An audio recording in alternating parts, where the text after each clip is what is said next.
पिछले हफ्ते वामपंथी उग्रवाद को लेकर हुई लगातार बैठकों के बाद बार बार कह रहा था कि छत्तीसगढ़ में नक्सलवाद के खिलाफ कुछ बड़ा होने वाला। कह रहा था ना, आप देखते होंगे तो आप सोच रहे होंगे कि हाँ, मैं तो बता रहा था।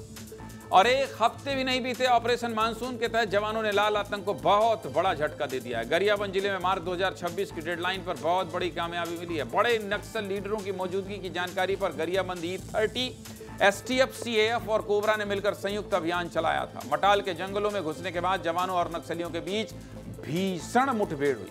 कई घंटों तक मुठभेड़ चलने के बाद जब नक्सलियों का सफाया हुआ तो जवानों ने पूरे इलाके में सर्चिंग की और 10 नक्सलियों का शव बरामद किया। साथ ही बड़ी मात्रा में हथियार और विस्फोटक भी बरामद किए गए हैं। इस मुठभेड़ में नक्सलियों के टेक्निकल टीम की कमर टूट गई है भाई साहब, क्योंकि जवानों ने टेक्निकल टीम के बड़े लीडर समेत 4 शातिर नक्सलियों को ढेर कर दिया। मारे गए नक्सलियों में मनोज, प्रमोद और विमल जैसे बड़े कैडर के नक्सली भी शामिल हैं।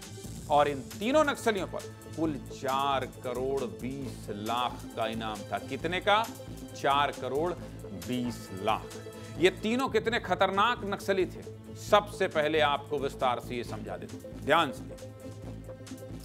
नक्सली मनोज का पूरा नाम मोदेम बालाकृष्णन था, जो CC मेंबर होने के साथ उड़ीसा के स्टेट कमेटी का मेंबर था। मनोज पिछले 30 सालों से नक्सल संगठन में सक्रिय था।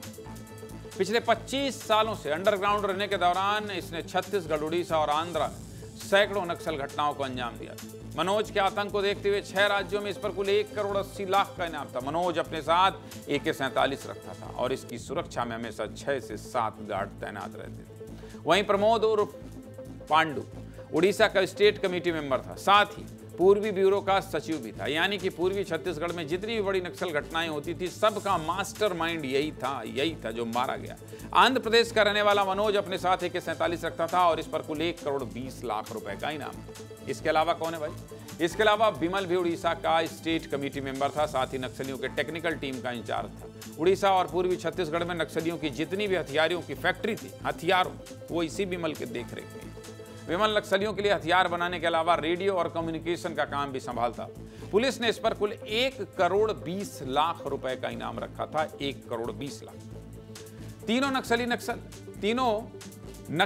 नक्सल संगठन के अलग अलग विभागों में अहम भूमिका निभाते थे और एक साथ कई जिम्मेदारी संभालते थे। पुलिस को पिछले 25 सालों से इनकी तलाश थी। ऐसे में इन तीनों के एक साथ मारे जाने से छत्तीसगढ़ उड़ीसा बॉर्डर पर नक्सलियों का ठिकाना तबाह हो गया है, बर्बाद हो गया।